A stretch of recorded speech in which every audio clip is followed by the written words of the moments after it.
What's good? It's your boy Fanon. Okay, man. Now this is a story that came out.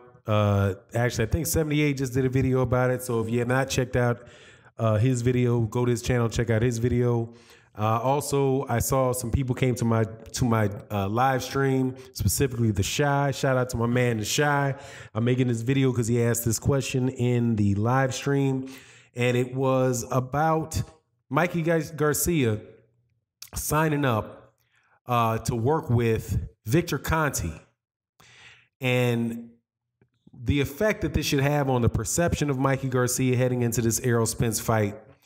And so I'm going to get my thoughts on that. Now, before I do that, I want to say thank you to the subscribers to the channel. And if you're not subscribed, please subscribe and hit the bell icon. I hope that you accept my invitation to do so. So that you can know when we release more videos and we do our live streams. We usually do right after Trail Boxing Talk in the morning, around 10:15 Central Standard Time. Now, performance enhancing drugs is a huge problem in boxing. It's a huge problem in sports, but more so, it's a big problem in boxing because of the nature of the sport of boxing. And by that, I mean, obviously, the purpose of boxing is to inflict physical damage on the competitor, on the person that you're competing against. So performance enhancing drugs, whatever they are, PEDs, anabolic steroids, human growth hormone, whatever it is, all the different technologies that they have, which allow people to manipulate their body in such a way that it gives them a competitive advantage or allows their body to do something that it otherwise would not have done, is exceptionally dangerous in the sport of boxing. And I do not understand how somebody like Victor Conte, who was an admitted drug cheat, admitted helping athletes cheat athletic systems, pass drug tests when he knew that they were dirty, provided them with the material to do so.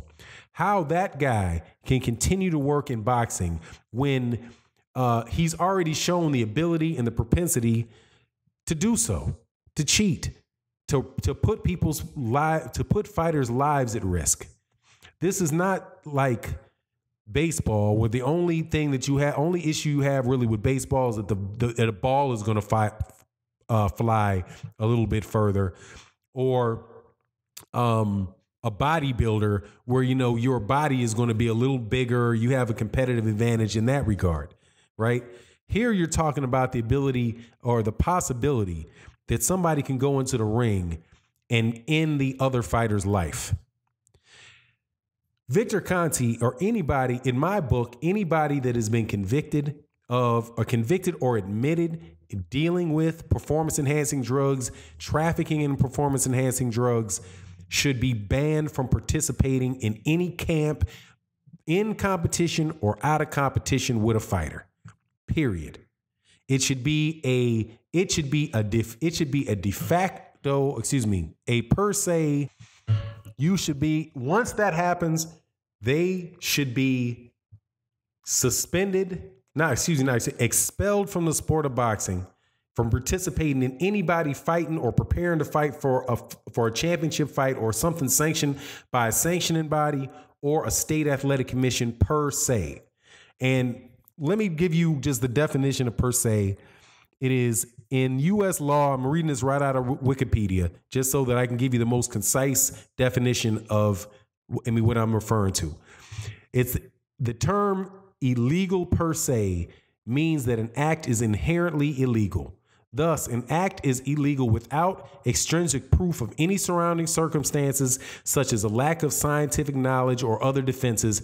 Acts are made illegal per se by statute, constitution, or case law. So per se means because you did it, you get absolutely no benefit of the doubt. If it happened, if you get convicted or you admit to trafficking in performance-enhancing drugs, you should be barred from any type of athletic competition training event related to boxing, period. No ifs, ands, or buts about it. Not, oh, I changed my ways. Can you prove, or you prove now that I've done it in this fight since I admitted the last time? You have no proof, right? So Victor Conte can say, well, you have no proof that I'm participating or trying to help fighters get around performance enhancing drug tests and all that. No, you have admitted that you've done it in the past. Consequently, you are guilty per se. You do not get to participate with any athlete in the sport of boxing. Just like another example of that is what you call statutory rape is a example of that. If you are a 35-year-old man and you date a 16-year-old girl, you are per se guilty, because she can't give consent. You don't have to prove consent. You don't have to prove, your defense can't be, oh, you didn't know how old she was. None of that. Because we are going to punish the simple fact that you were involved in it at all. You are guilty per se. And that's how they should approach Victor Conte. So since that's not the rule, I'm going to say the same thing. And I'm honestly, man, my viewpoint on all this stuff is changing. Because I mean, the simple fact that you have Adonis Stevenson right now, man, he may or may not be paralyzed. The dude went into a coma. Man, these people are dying. People can die in the ring. And every time somebody dies in a ring, not only is that just a terrible loss for their family, it's also a terrible loss for them, for their family and the boxing community. It also puts legitimate fights at risk, because people will say, look, this sport is too brutal. This sport is too brutal to be allowed.